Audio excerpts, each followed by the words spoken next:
اپنی ذات کے اعتبار سے اللہ تعالیٰ عرش پر ہے۔ کہاں پر ہے؟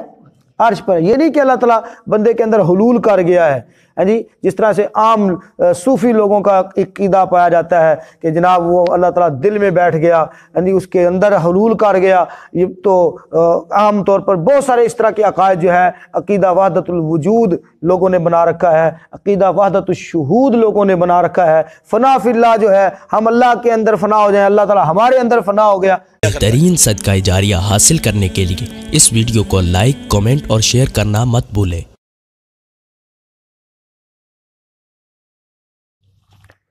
آج ہم نے سورہ بقرہ سے آیت نمبر 186 کی تلاوت کی ہے۔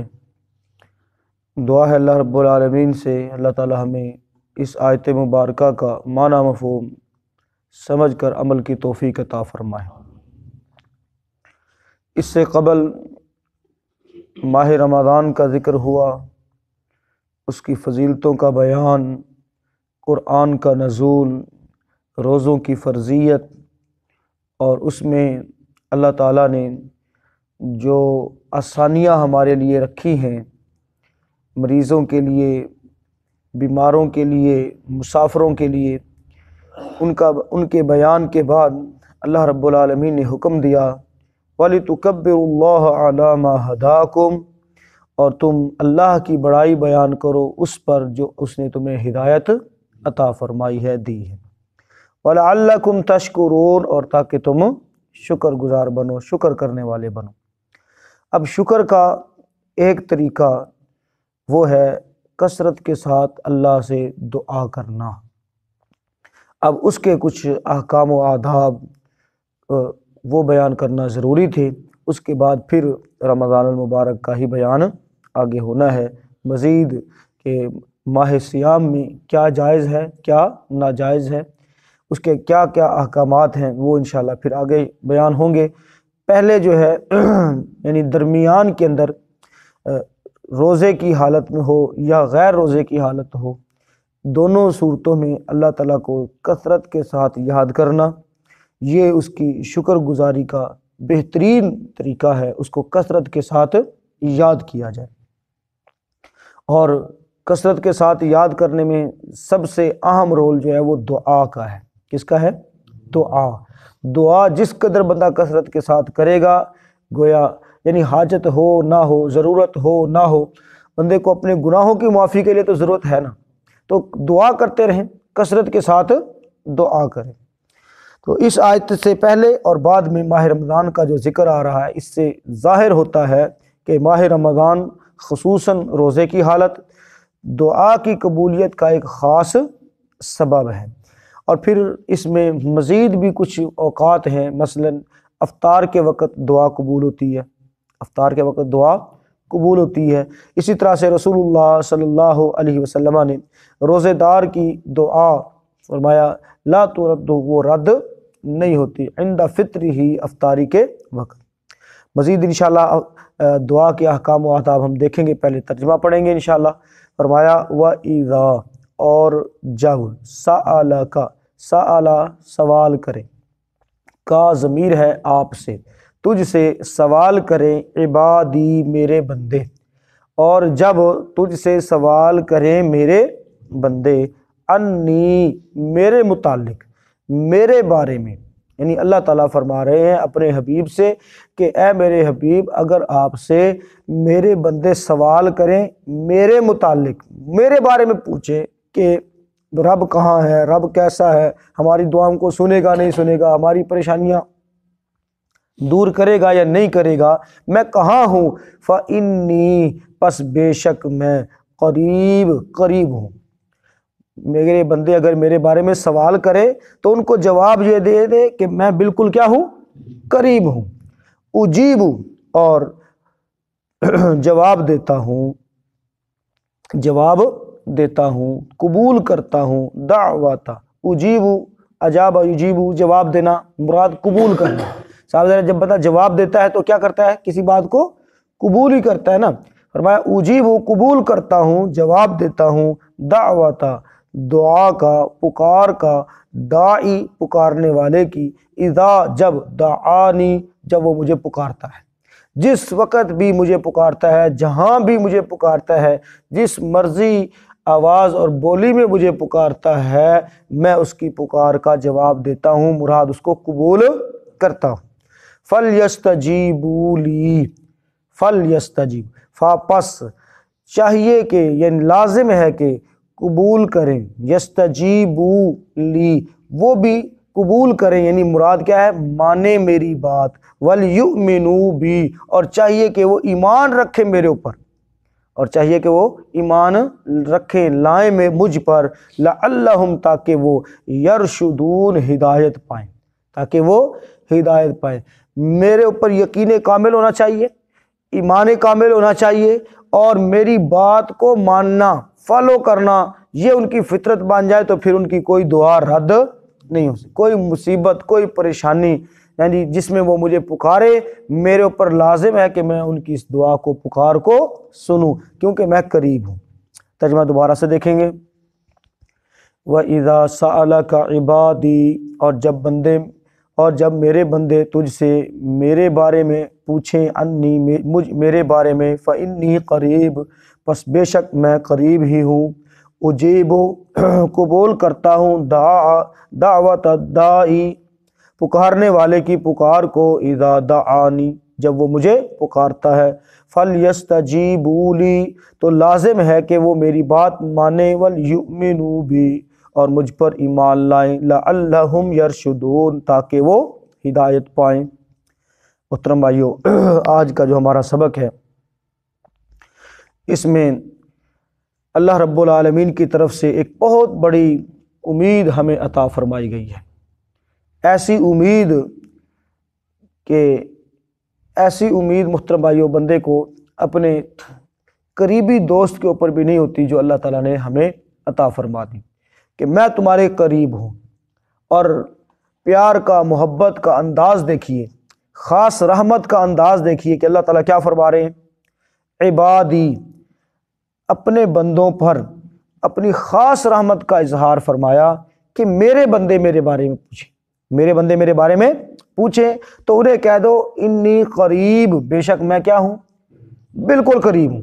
اور کتنا قریب ہوں، اس کو اللہ تعالیٰ نے دوسری جگہ پر فرمایا، یعنی اس کی وضاحت کر دی، نحن اقرب الیہ من حبل الورید، ہم اس کی رگ جان سے بھی زیادہ قریب ہیں۔ رگ جان جسے شارک کہا جاتا ہے، یعنی اس سے بھی زیادہ قریب ہیں انسان کے۔ اب جو ذات اتنی قریب ہو، اس کو پکارنے کے، یعنی سوال بنتا ہے نا یہاں پر کہ جو ذات اتنی قریب ہو، اس کو پکارنے کے لیے، اس کو بلانے کے لیے، اس کو اپنی طرف متوجہ کرنے کے لیے کسی واسطے کی، کسی وسیلے کی، کسی پوڑی کی، کسی سیڑھی کی ضرورت ہو سکتی ہے بھلا؟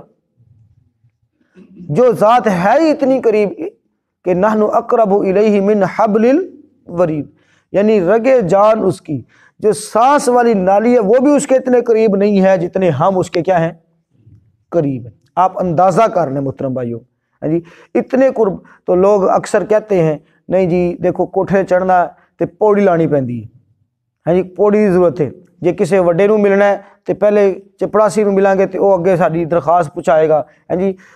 محترم بھائیو، جب اللہ تعالیٰ اتنا قریب ہو گیا کہ گردن سے، یعنی جو رگ جان ہے اس سے بھی زیادہ قریب ہے، تو ادھر پوڑی لگائیں گے تو پھر اپنا ہی مڑکا ٹوٹے گا۔ کیا خیال ہے؟ جب اتنا اللہ تعالیٰ قریب ہے تو ایتھے او مثال بیان کرنا کہ جناب کوٹھے جانا تو سیڑھی لانی پیندی ہے، حالانکہ اللہ تعالیٰ نے اس بات سے منع فرما دیا ہے کہ فلا تضربوا للہ الامثال، اللہ کے لیے مثالیں بیان نہ کرو۔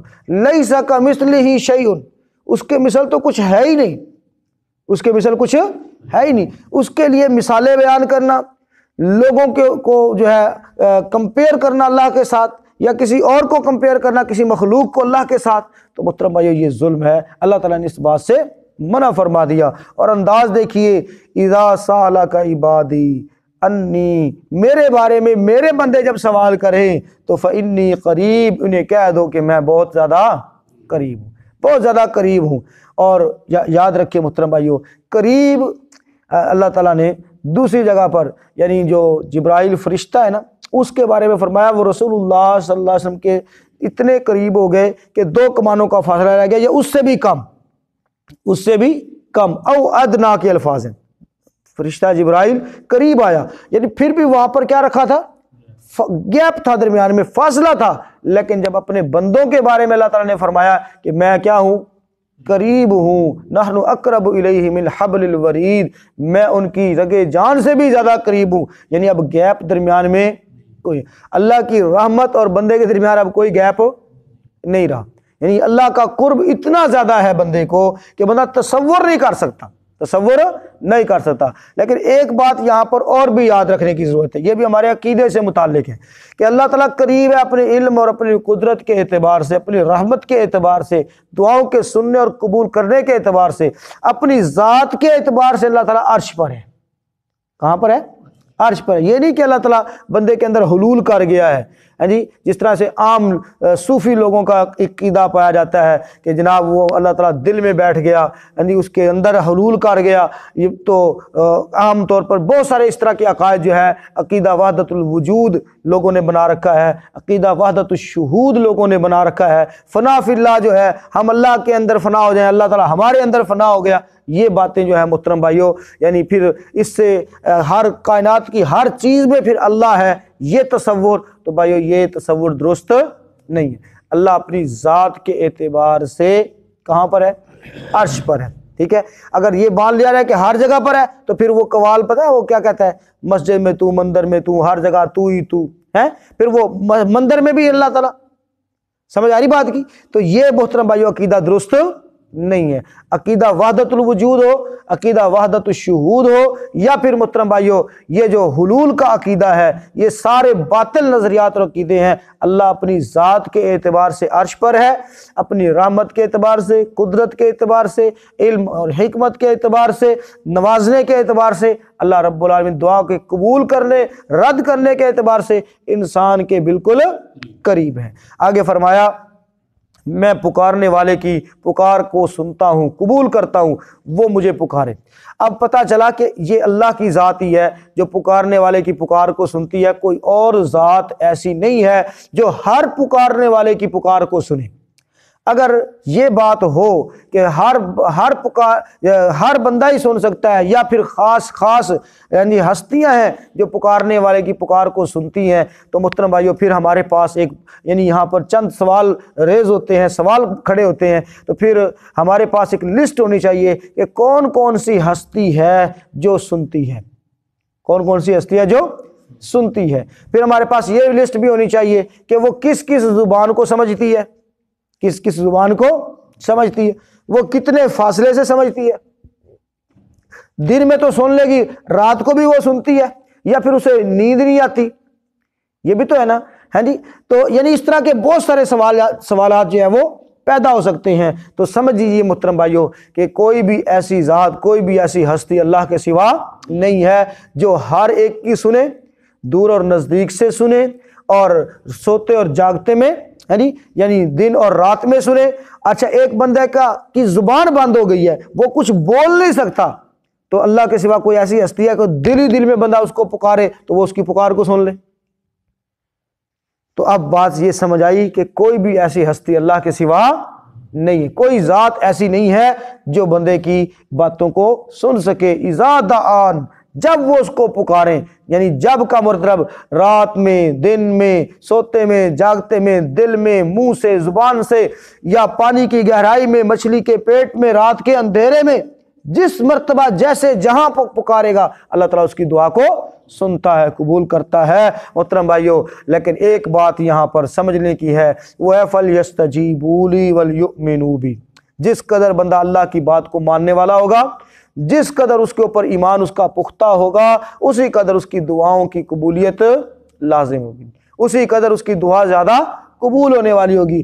اب بندہ کہے اللہ کی تو ایک نہ مانے، اور بندہ کہے کہ میری نہیں منن ہوندی پئی، کیا خیال ہے؟ بندہ اللہ کی ایک نہیں مانتا اور بعد میں پچھتاوا کیا کرتا ہے، میری نہیں قبول ہوندی بھائی، تو بھائی یہ کیسے قبول ہوگی جب ہم اللہ کی ماننے کے لیے تیار نہیں ہیں، حالانکہ ہم مجبور ہیں، حالانکہ ہم اس کے محتاج ہیں، ہم اس کے کیا ہیں؟ محتاج ہیں۔ ہم اس کی نہیں مانتے تو وہ تو محتاج ہی نہیں ہے، کیا خیال ہے؟ وہ تو احکم الحاکمین ہے، اس کو تو ہماری کوئی پرواہ ہی نہیں ہے، وہ تو اللہ الصمد ہے، بے نیاز ہے، وہ ہماری دعاؤں کا یا ہمارے اس کا محتاج نہیں ہے، یعنی اس کو ہم بائی فورس کچھ کہہ نہیں سکتے۔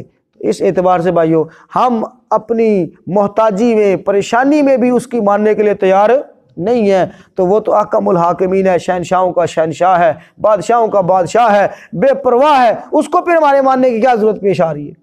تو جو بندہ یہ چاہتا ہے کہ میرا رب میری بات کو سنے، اس کو مانے اور جو ہے اس کو دعا کو قبول کرے، تو پھر محترم بھائی اسے چاہیے کہ وہ یہ دیکھے کہ میں اپنے رب کی کتنی مان رہا ہوں۔ رب کی ماننا شروع کر دیں۔ اللہ کے رسول صلی اللہ علیہ وسلم نے فرمایا کچھ لوگ ایسے بھی ہوتے ہیں اللہ کے فرما بردار کہ اگر وہ اللہ پر قسم ڈال دیں اللہ تعالیٰ ان کی قسموں کو نہیں توڑتا، ان کی قسموں کو پورا کر دیتا ہے۔ یعنی ایسے لوگ بھی ہوتے ہیں، لیکن وہ ہوتے کون ہیں؟ جو اللہ کی ماننے والے ہوتے ہیں۔ وہ اللہ پر قسم ڈال دیں اللہ تعالیٰ ان کی قسموں کو پورا کر دیتا ہے۔ تو ایک بات اس میں یہ بھی ہے کہ دعا کے قبول کرنے میں، دعا کے قبول ہونے میں بندے کو پریشانی نہیں کرنی چاہیے۔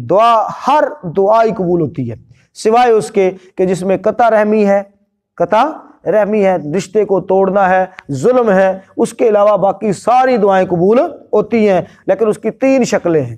کتنی شکلیں ہیں؟ 3 شکلیں ہیں۔ ایک یہ ہے کہ بندے کو جو وہ مانگ رہا ہے، اس کی وہ ضرورت ہے، اس کے لیے بیسٹ ہے، اللہ تعالیٰ وہ اس کو عطا کر دیتا ہے، اس کو عطا کر دیتا ہے، دے دیتا ہے، نواز دیتا ہے اس کو۔